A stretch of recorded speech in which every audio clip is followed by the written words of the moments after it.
warahmatullahi wabarakatuh. Perkenalkan, kami dari kelompok 8 yang beranggotakan 4 orang, yaitu Andrus Cindayani, Nur Hidayah, Sahra, dan Muhammad Syahrul Ramadhani. Di sini kami akan membahas tentang penyakit pada tanaman lada atau Piper nigrum L. Yang pertama yaitu penyakit kuning pada lada. Penyakit kuning merupakan penyakit penting pada tanaman lada. Penyakit ini sering dijumpai di hampir semua daerah sentral lada di Indonesia. Penyebabnya yang cepat menyebabkan tanaman merana. Adapun gejala serangan pada penyakit kuning ini yaitu menimbulkan gejala berupa bintik-bintik coklat pada akar akibat tusukan menggunakan stiletnya. Sedangkan gejala yang ditimbulkan oleh M. incogniта berupa benjolan pada akar, baik benjolan bersusun maupun benjolan tunggal. Kerusakan akar yang ditimbulkannya dapat menyebabkan terhambatnya transportasi unsur hara sehingga tanaman nampak kuning disertai daun-daun yang kaku menekuk ke dalam. Kemudian ada pun gejala serangan pada penyakit kuning, yaitu kerusakan parah menyebabkan daun-daun berguguran, bahkan tinggal tersisa batang dan ranting berwarna coklat. Pengendalian penyakit kuning secara kultur teknis yaitu penggunaan varietas tahan atau toleran, misalnya petaling 1, petaling 2, Lampung, daun kecil, natar 1 dan natar 2. Kemudian penggunaan bibit sehat bersertifikat. Selanjutnya pengelolaan drainase yang baik, kemudian pemupukan berimban sesuai keadaan tanaman, dan penanaman tanaman penutup tanah dan tanaman antagonis. Tanaman penutup tanah atau cover crops biasanya ditanam di sekitar pilihan sebagai habitat musuh atau mikroba bermanfaat di sekitar perakaran. Yang kedua itu ada secara mekanis, di mana teknik ini yang harus dilakukan itu adalah membongkar dan memusnahkan sumber-sumber infeksi, termasuk membongkar atau membuang tanaman yang sudah terlalu parah. Terus yang ketiga secara hayati, di mana di sini kita menggunakan pengendalian hayati seperti jamur Nematophagous Arthrobostri SPP. Terus yang kedua, pemberian metabolit sekunder agen hayati dengan cara infus akar atau penyiraman pada daerah perakaran. 3. Pemberian agen hayati atau metabolit sekunder disertai dengan pemberian pupuk organik, di mana mengandung unsur fosfor, kalium, dan sedikit nitrogen. Terus yang terakhir yang diambil itu adalah secara kimia, di mana di sini pemberian berbahan aktif, di mana karbofuran atau karbosulfan. Penyakit busuk pangkal batang, di mana gejalanya pada tanaman diantaranya ini adalah tanaman yang terinfeksi P. capsicum menyebabkan akar akan membusuk sehingga transportasi hara dari tanah ke seluruh bagian tanaman itu terganggu. Pada keadaan lembab, seringkali lendir berwarna hitam keluar dari pangkal batang seperti oli.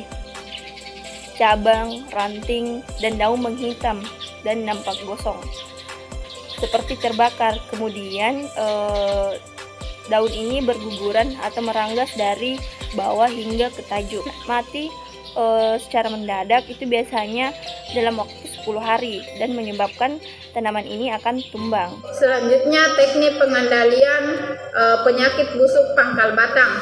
Yang pertama, kultur teknis. Penggunaan varietas klon tahan misalnya natar 1 atau toleran misalnya Lampung, daun kecil, dan cunuk. Penggunaan bibit sehat bersertifikat, pengelolaan drainase yang baik, penanaman tanaman penutup tanah. Selanjutnya secara mekanis, pembongkaran dan pemusnahan sumber-sumber infeksi termasuk pembongkaran tanaman yang sudah parah serta membuang atau memusnahkan bagian tanaman bergejala akar, batang, cabang, ranting, serta daun dari kebun. Selanjutnya secara hayati, 1. Sekitar perakaran atau di perlakuan pada bibit dan lubang tanam sebelum dilakukan penanaman sebaiknya tindakan pencegahan. Aplikasi fungisida nabati, ekstrak biji, Pinang dapat digunakan untuk pengendalian penyakit busuk pangkal batang dengan penghambatan yang cukup signifikan. Secara kimia, pemberian bubur bordo atau fungisida kimia berbahan aktif asam fosfit di sekitar perakaran tanaman terinfeksi atau pada lubang tanam bekas tanaman yang dibongkar sebelum replanting sebagai tindakan pencegahan. Selanjutnya, penyakit kerdil pada tanaman lada. Penyakit kerdil, penyakit ini cukup mematikan dan sangat berpengaruh terhadap penurunan kualitas dan kuantitas hasil. Gejala penyakit kerdil diawali dari daun-daun yang berbentuk tak sempurna, kecil, dan mengalami malformasi terutama di bagian pucuk. Kemudian gejala lanjut memperlihatkan daun-daun tersebut menguning atau mozaik dengan bentuk semakin tak teratur, sempit, kaku, keriput, dan keriting, sehingga proses fotosintesis terganggu, pertumbuhan tanaman menjadi kerdil, tanda buah pendek, jumlah buah yang dihasilkan sedikit dengan ukuran sangat kecil. Pengendalian penyakit kerdil. Yang pertama, pengendalian secara kultur teknis. 1. Penggunaan bibit sehat bersertifikat. Yang kedua, tidak memakai bibit tes tanaman yang terinfeksi. Masuk di pengendalian secara mekanis. Yang pertama, tidak memakai gunting stek bekas tanaman sakit. Yang kedua, membongkar dan memusnahkan sumber-sumber infeksi, termasuk membongkar tanaman yang sudah parah kemudian membuang dan memusnahkannya. Dan yang ketiga, kita masuk di pengendalian secara hayati. Yang pertama, insektisida nabati berupa rendaman daun tembakau untuk mengendalikan kutu atau vektor akan penyebaran penyakit yang tidak meluas.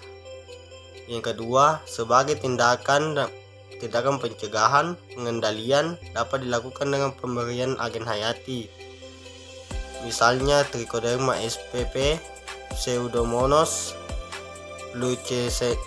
fluorescens atau Mycorrhiza untuk menghindari ketahanan tanaman atau diperlakukan pada bibit dan lubang tanam sebelum dilakukan penanaman.